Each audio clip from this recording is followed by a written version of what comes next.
pan to show the audience. So, 1, 2, 3, 4, 5. All right, cool. So, have you ever wanted to expand your percussion toolbox?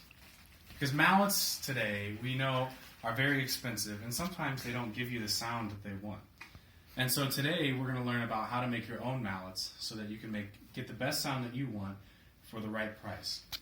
It's very easy. It's 2 bigger steps that break down into small steps. So the 2 steps are just gathering the supplies and just doing it. So I'm going to tell you how to do everything. So step 1, let's get all the supplies together.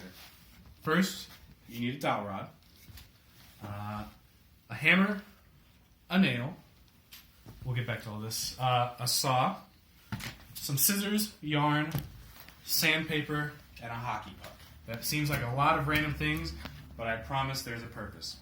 So, the first thing we're going to do is we're going to take our dowel rod. I've already cut mine, but you're going to use the saw and cut it down to about 15 inches. This can change depending on however long you want it to be, how comfortable it feels in your hand. Next, you're going to take your sandpaper and grind down the end that you just cut so that everything's nice and smooth for whenever you're holding it. Okay, so next, you're going to take the nail and you're going to put it in the center of your hockey puck and you're going to hammer it in like so it goes all the way through, and eventually you'll have a nail with a hockey puck in it. Then, I've done some pre-assembly here. You will move and take your hockey puck with a nail and put it into your dowel rod right in the center as well, and you'll continue to hammer that in. So whenever you get to the end, it will look like this. So now you have your hockey puck with your dowel rod. This is the base of your tam-tam beater.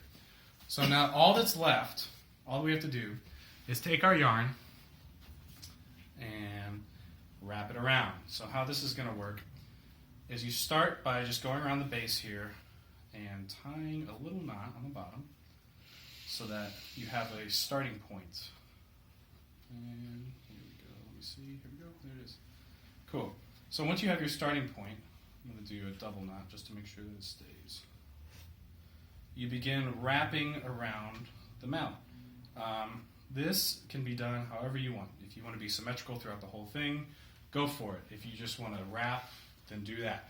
What I found is to start off by just doing, this is the easiest, by just taking a base layer and maybe kind of going even around it. And then once you get there, you can just go to town and go bananas so that you're all the way around. You want to keep in mind as you're wrapping to keep it evenly distributed, the yarn evenly distributed around the entire thing so that you don't have one big bulky side of your mouth.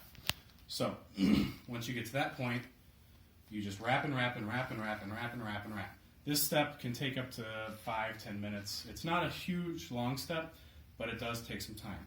So when you get done, we're going to say that this is done for now. You're going to take your scissors and cut it off, and you'll have your finished product, and you take the end of the line and find a nice spot somewhere here at the bottom and just kind of tuck it in and tie a knot around, and then you can trim that knot from there. So that is how you make your very own percussion tool. You can use this however you want, and you can make a set so that you have rollers for your tam-tam beaters. And so that's how you save money and expand your toolbox. So here's the audience one more time.